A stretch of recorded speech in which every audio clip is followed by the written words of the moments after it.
Almost 40 years of drought. Between 1967 and 2002, France had only qualified for one basketball FIBA World Cup. From 1964 to 1996, they only managed to qualify for one Olympic Games.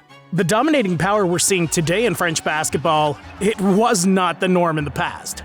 But France has had a basketball renaissance like very few nations have achieved in the 21st century. Not only did they have a golden generation that was practically enough to build an entire roster out of NBA players, but the generation that's taking the baton looks even better. After Victor Wembanyama was selected at the very top of the 2023 draft, it looks like they're going to do the same this year. In fact, with Alexandre Sarr and Zaccharie Risacher, two Frenchmen have the chance to be number 1 and number 2 in the draft in the same year. At this rate, it's not out of the question that in a few years that they have the potential to be the best national team in the world, right? Many people say 1999 was the turning point. The Eurobasket was held in that year in France, and it generated a lot of interest among all the kids and teenagers in the country. Stéphane Risacher, Zacharie's father, was one of the representatives of the French team that would end up getting a 4th place finish, a position they hadn't reached in Eurobasket more than once since 1963, almost 40 years earlier. A year later, France not only qualified for the Olympic Games, but also won an unexpected silver medal. Since then, they've always been part of the European elite. Many players have helped France make this transition to success. Players who enjoyed long and successful careers in the NBA, such as Tony Parker, Nicolas Batum, Rudy Gobert, Evan Fournier, or Boris Diaw, and who allowed them to transfer this knowledge to FIBA competitions. But they also had a lot of prospects who managed to reach the NBA at some point in their career.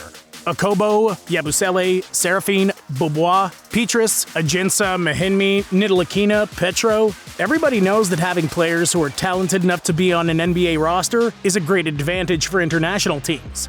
And France has been the country in Europe that's had the most representatives in the NBA for the last 17 seasons. The league and country connection stretches back to 1984, when the game of the world's best league began to broadcast on the international stage. This continuous export of talent resulted in 2 bronze medals in the 2014 and 2019 World Cup, 2 silver medals in the 2000 and 2020 Olympic Games, and numerous medals in Eurobaskets. 2 bronze, 2 silver, and 1 gold at the 2013 Eurobasket in Slovenia, the only gold medal in the history of the French national basketball team. Logically, this sporting success created a foundation. The whole generation of kids who were born in the 90s watched how basketball became one of the most important sports in France. They realized that basketball was really a viable professional outlet, and they fought for their dreams to achieve it like their idols did. In a country with a large sporting background, France began to reinforce its infrastructure for the development of the sports culture. With a greater emphasis in recent years, the French Federation and the LNB have been working for more than a decade to generate as much talent as possible. But with programs like INSEP, French prospects have access to elite-level facilities, coaching, and competition. And, well, the results speak for themselves. In the last 2 drafts, 2022 and 2023, as many as 7 players from France have been drafted, which represents that almost 6% of the players that have been drafted in the last 2 years are French. There's only one nation in the world, apart from the United States, that's keeping pace with them in talent production, and that's Canada. France is emerging as the biggest basketball powerhouse in Europe. And like any powerhouse, they need a star who's capable of leading them in international competitions. When Tony Parker retired, France was left without its leader. In fact, at Eurobasket 2017, France got a terrible 12th position that presaged a bad era for French basketball. But nothing could be further from the truth. 7 years later, they found their leader because the best prospect in world basketball has their roots in France. I'm not going to tell you anything about Victor Wembanyama that you haven't already heard before. The man's had one of the best individual defensive seasons in NBA history while showing tremendous offensive potential.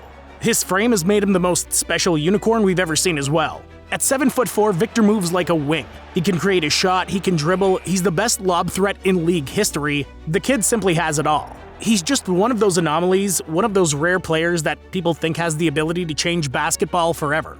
And to realize that you only have to watch him play for a few minutes.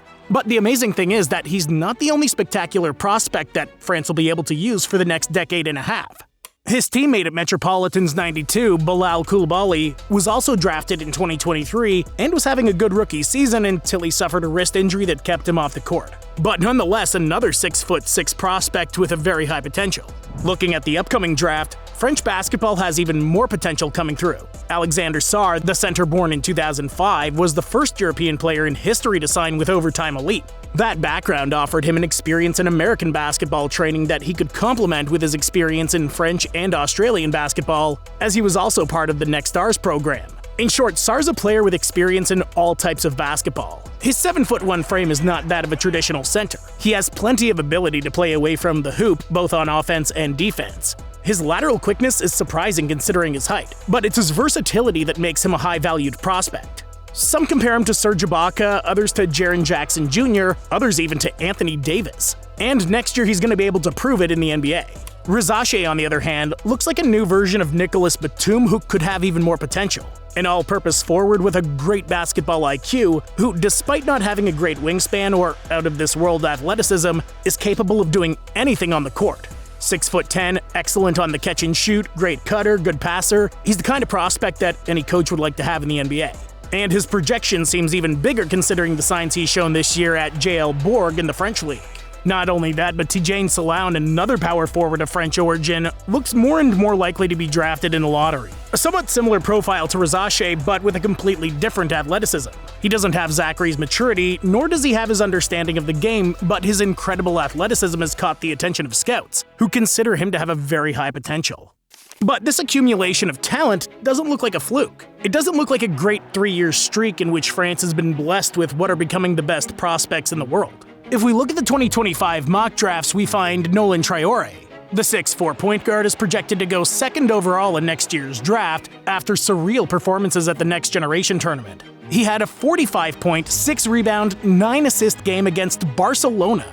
He's considered one of the most complete point guards in recent years, capable of running the offense, being a threat from all over the court, and with great defensive potential. In addition, Noah Asenge, now considered the 15th best prospect in next year's draft, could very well be drafted in the lottery in 2025. Another tweener with great potential, but with a game to mature. We would have never have believed that such a situation could come to pass. In 2023 and 2024, the French prospects are arguably better than the Americans, something that's been considered unthinkable in the entire history of basketball. France, along with Canada, are reaching their prime at a crucial time for American basketball. At a time when generational change is imminent for them, with the arrival of the twilight of the careers of some of the best players in the world. After the 2024 Olympics, Steph, LeBron, or KD will most likely not be around to make the Avengers team. And who knows if the next generation will continue to be so superior to the other world basketball powers. Without any doubt, France is one of the favorites to take over and build a dynasty in Europe like no one ever. And the Olympic Games that they'll play at home in just a couple of months will be the first opportunity to prove it.